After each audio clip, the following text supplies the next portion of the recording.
Hasto mengatakan sebagai seorang warga negara yang taat terhadap hukum, Hasto pada hari ini mendatangi gedung Komisi Pemberantasan Korupsi ditemani oleh kuasa hukumnya dan juga politisi PDIP rekan sejawatnya untuk menghadiri pemeriksaan yang dilakukan oleh Komisi Pemberantasan Korupsi.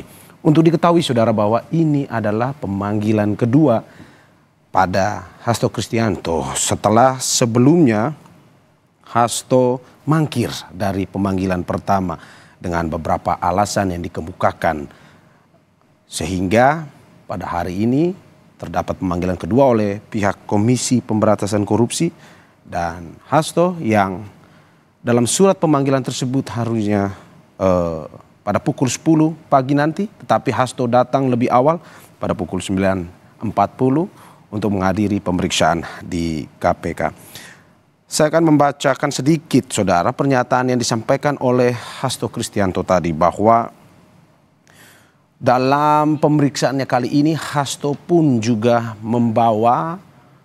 membawakan surat pemberitahuan kepada pimpinan KPK terkait dengan proses pra-peradilan yang diajukan oleh dirinya dan kuasa hukum. Sehingga Hasto berharap tadi dalam pernyataannya menjadi kewenangan pimpinan KPK untuk menentukan apakah Hasto dalam proses pemeriksaan dalam kasus ini akan menunggu proses pra-peradilan tersebut berjalan ataukah KPK akan tetap melanjutkan proses hukum terhadap Hasto yang telah dilakukan sebelumnya.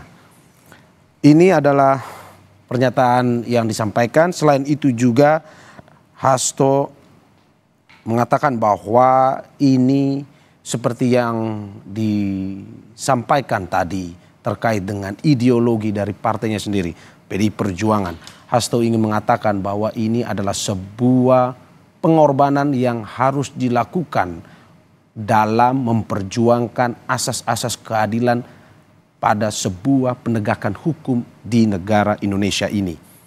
Sehingga Hasto mengatakan bahwa dirinya harus tetap taat hukum seperti yang diajarkan oleh Ketua Umumnya Megawati Soekarno Putri. Dan itu ditunjukkan dengan kehadirannya pada hari ini ke gedung Komisi Pemberantasan Korupsi. Saudara, kita ikuti terus pemeriksaan yang dilakukan oleh KPK terhadap Hasto. Pertanyaan besarnya, apakah betul hari ini selain pemeriksaan ada kemungkinan penahanan terhadap Hasto Kristianto? Ini adalah tanda tanya, pertanyaan yang terus muncul terkait ini. Karena sebelumnya dari KPK sendiri sudah memberikan statement atau pernyataan bahwa jika alat buktinya sudah lengkap, bukan tidak mungkin penahanan akan bisa dilakukan terhadap Hasto Kristianto.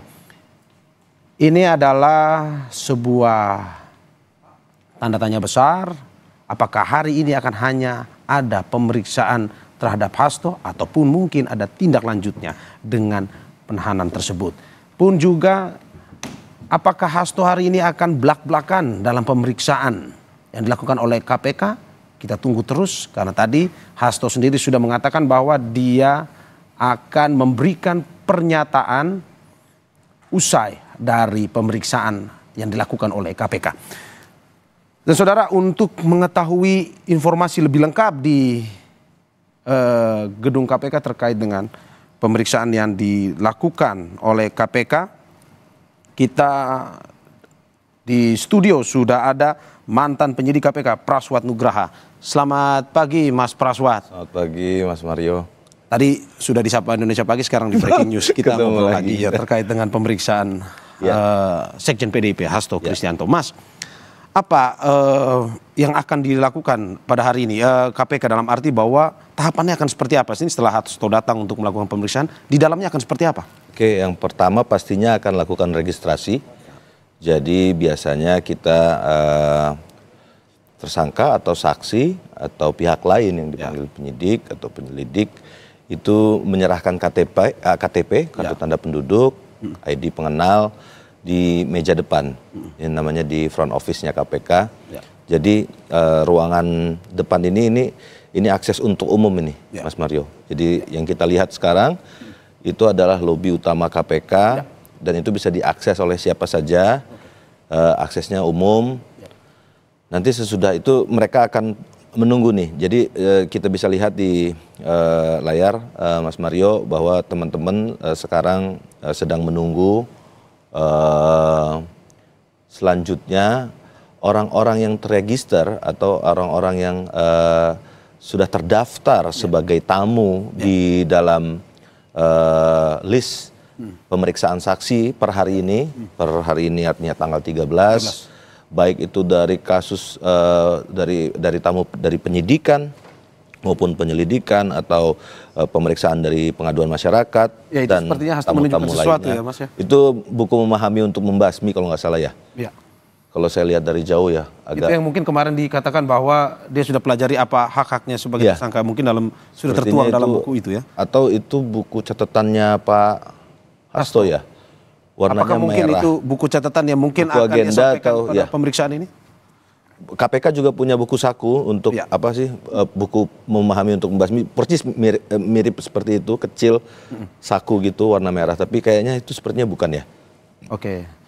Selanjutnya nanti Pak Hasto setelah menukar kartu ID Pak ya, ID untuk tamu atau saksi itu yang seperti yang dipakai oleh Pak Hasto saat ini, itu selanjutnya nanti akan dipanggil oleh penyidik, dipersilahkan oleh petugas di halaman depan untuk naik ke lantai 2.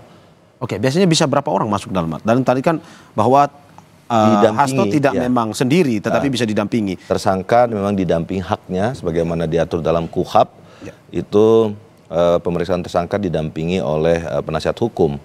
Tapi biasanya sih maksimal kita 2 ya. Ya, maksimal 2 ya. Ya. Oke. Nggak boleh beramai-ramai. Terbiasanya malah 1.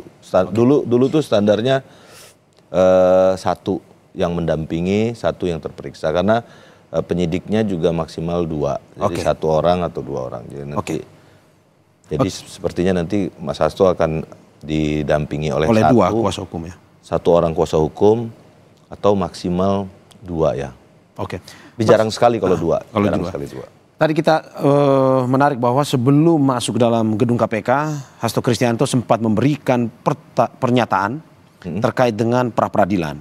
Kalau kita melihat bahwa dia membawa surat terkait dengan pra-peradilan itu untuk dibawa ke pimpinan KPK. Namun dia menyerahkan ke pimpinan KPK untuk memutuskan apakah nanti tetap mengikuti proses pra-peradilan yang sedang nantinya akan berjalan, ataukah KPK sendiri yang ya dengan proses yang sudah berjalan ini ya tetap memproses secara hukum. Pra-peradilan Mas Mario itu, pra-peradilan itu ada di ranah pengadilan ya, atau lebih khusus lagi sekarang ada di ranahnya Pengadilan Negeri Jakarta Selatan, bukan di ranah KPK. Jadi saya pikir surat yang dimaksud Pak Hasto untuk disampaikan ke pimpinan KPK hanyalah sebagai surat pemberitahuan bahwa yang bersangkutan saat ini sedang mengajukan pra-peradilan, haknya sebagai warga negara ya Indonesia.